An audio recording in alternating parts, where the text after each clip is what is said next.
really got it in for Israel. He doesn't like it. He's not into it. But I don't know. It seems to me it's the only place in the Middle East that actually treats people halfway nicely. Based on some of these governments run by Ayatollahs. I don't know. Seems kind of weird to me. I bet you it's a lot more fun living in Israel than it is under the Iran regime with the Ayatollah and that wacky president of theirs, or living in Iraq, or living in Saudi Arabia, or living in Egypt. You know what I mean? I don't know. Just saying. I wonder. Well, whatever. Maybe I don't know enough about it. Maybe Roger will educate me.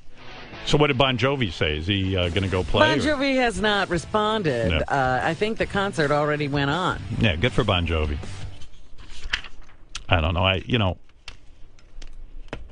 Sometimes I think with rock stars, those laser lights fry their brains. Sometimes they get hit with them. But I'd like to see peace within Pink Floyd before we take on the Middle East, Roger.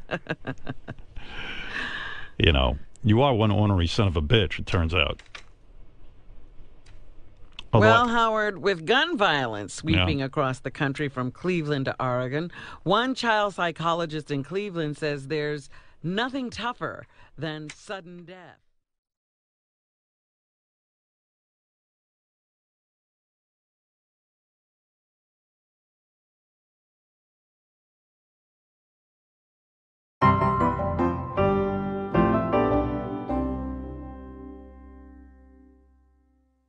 There are 193 countries in the United Nations today. Of these, one has been singled out as an especially egregious offender of the organization's mandate to preserve and enhance human freedom and tolerance. Can you guess which it is? It has about 7 million citizens, of whom a fifth are Arab. The government is vibrantly democratic, its press wide open, and religious freedom fully respected. Women have equal rights, gays live openly. The answer is Israel. Here are some facts. 38% of all the resolutions of the United Nations Human Rights Council, the UN's top human rights body, that are critical of specific countries have been directed at Israel alone. The Council has a permanent agenda that governs regular session. This agenda is composed of 10 items, one of which is always reserved for criticism of Israel. Between 2006, when the Council was created, and 2012, it published 48 reports condemning Israel. During that same period, there were 9 reports on mass killings and torture of its own citizens, 3 on Iran's genocide-threatening regime, and not one on, for example, China, which denies more than 1 billion elementary freedoms. I could go on, but I think you get the idea. So we are faced with a choice. Either there's something very wrong with Israel that I'm not telling you about, or there's something very wrong with the United Nations that you should know about. Let's look into the history of both. First, Israel. Ever since its establishment, voted for by the United Nations, by the way, in 1948, Israel has had to fight its neighbors solely in order to survive. It has endured innumerable acts of terrorism, the most intense from 2000 to 2005, the so-called Second Intifada, in which children and other innocents were blown up in places like pizza parlors and buses and at weddings. It suffers from rocket attacks against civilians from the Gaza Strip, which is controlled by a terror group whose stated reason for existence is to destroy Israel. Israel has developed a strong military and a web of security fences and walls to protect itself. Do these security measures cause harm to people who must deal with this network? Yes, they do. Israel would like nothing better than to tear all these fences and walls down. Make me really mad. You know, Adas Malka was a 23-year-old policewoman who was protecting me so I could safely walk around Jerusalem. And she got killed while fighting off 3 terrorists right outside the old city. Thankfully, her comrades were able to neutralize the terrorists before they hurt anyone else. But this is how the media portrayed what happened? What an outrage! Especially in a generation that only reads headlines. It just amazed me how one incident can be portrayed in such a skewed way. And you know what? It's actually headlines like this that brought about the destruction of the temple and turned the 9th of Av into a national day of mourning. You see, there's something interesting about Megillat Eicha, the book of lamentations that we read on Tisha B'Av. It's written in alphabetical order. The first verse starts with Aleph, the next verse Bet, but what's fascinating is that when it gets to the Hebrew letter Ayin, suddenly the letters are out of order. The Peh verse is written before the Ayin verse. Why is it out of order? The switch in the letters is teaching us essentially why the temple was destroyed. Now, the initial incident that marked the 9th of Av as a national day of mourning can be traced back to the 10 spies who returned back from the land of Israel with derogatory report about the land. The prophet Yirmiyahu in his lament over the destruction is hinting to us that the spies spoke with their peh, their mouth, before seeing with their ayin, their eyes. They had preconceived negative notions regarding the land and therefore viewed their entire experience negatively without truly observing the land in an unbiased manner. Essentially, they spoke with their peh before they saw with their ayin. And unfortunately, we see this type of bias regarding Israel and Jews today. There are many people that have already decided what they think about Jews in Israel, and it doesn't matter what we do, they only see the negativity that they choose to see. But how often do we meet someone for the first time, and before we even speak to him, we've already made up our minds about that person? People enter situations with preconceived notions and end up seeing only what they choose to see. They're speaking with their peh before truly seeing with their ayin. That is the cause of sinat chinam. It's baseless hatred. That is the cause for the destruction of the temple. Tisha B'Av is not just a day of mourning over our lost temple. It's a day of introspection and reflection about how we can learn from our mistakes and make this world a better place. When we meet someone who's different than us, whether he's on the right or left, secular or Orthodox, Sephardi or Ashkenazi, it's up to us to choose to first see with our eyes, without prior judgment and preconceived notions, and only then speak with our peh, our mouth. Let's not wait for tragedy to unite us. We can do it now, just by opening up our eyes first, seeing the good in others, and allowing all those stereotypes to fall away.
Who can forget the media images from previous Arab-Israeli conflicts?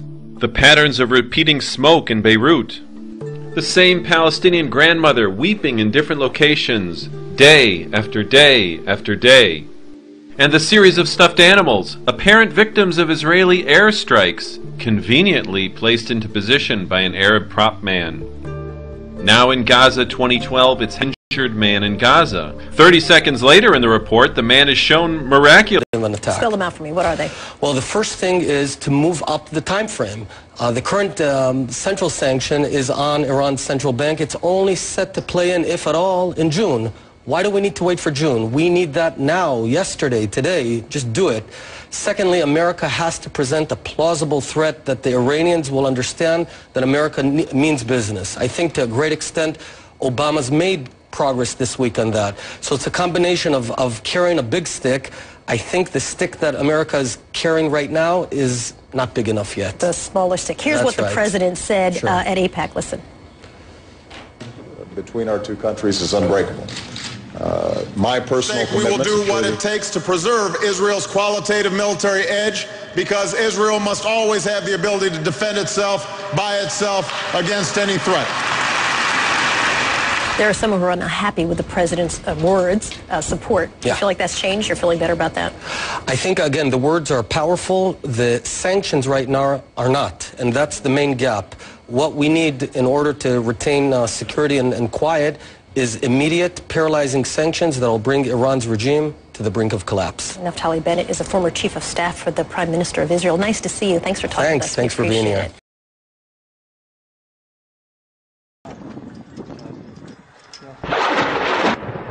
Dear critic of Israel, do you want to be taken seriously?